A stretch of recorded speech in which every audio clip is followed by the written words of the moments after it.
Hi everyone, this is Cherry Chan from Real Estate Tax Tips, your real estate accountant here. Happy Monday. Today is Raptors game day. Very important game tonight because we are up 3-1 against Golden State Warriors. And apparently, if not apparently, I know this all along, if we can win tonight's game, we are going to be the NBA. We're going to win the NBA championship for the very first time in the history of Raptors. So it's a very exciting game.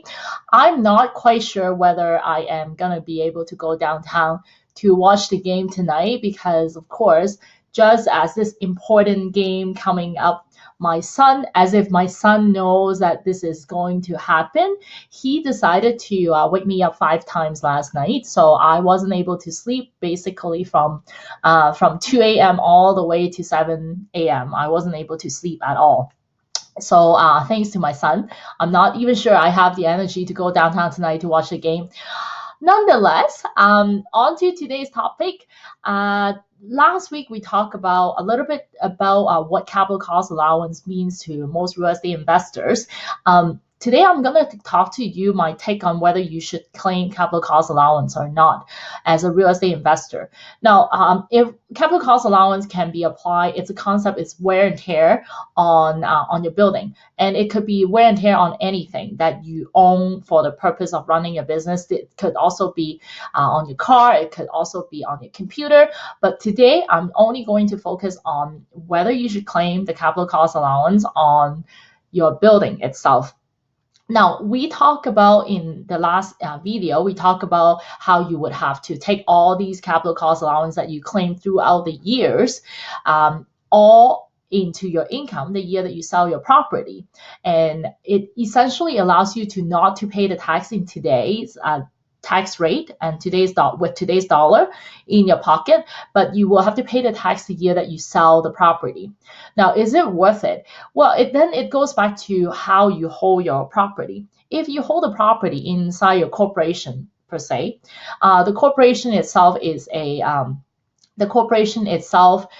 inside corporation, net rental income is considered specified investment business income. Specified investment business income is being taxed at high rate. It's taxed at 50%, 50%, because it's being taxed at 50%.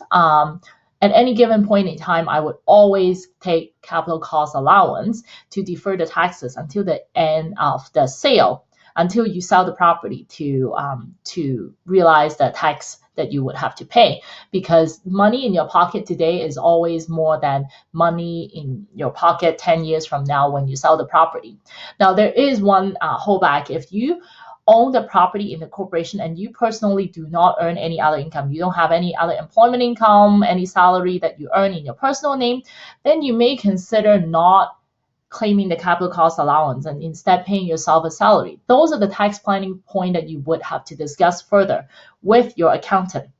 Now, if you earn the rental income in your personal name, whether or not you claim the capital cost allowance of your rental property is truly dependent on your tax rate. Again, if you're already earning anything above any salary above and beyond the $100,000 mark, any additional net rental income that you earn from your rental portfolio is taxed at 43% and up. So if you claim the capital cost allowance today, that means you save the taxes on 43%, which is quite significant. 10 years from now, when you sell the property, chances are you're probably paying 43% or more, 50% tax rate anyway. So why wouldn't you take the money today, take the capital cost allowance, not pay the tax, keep the tax liability in your pocket today, rather than paying it today by not claiming capital cost allowance.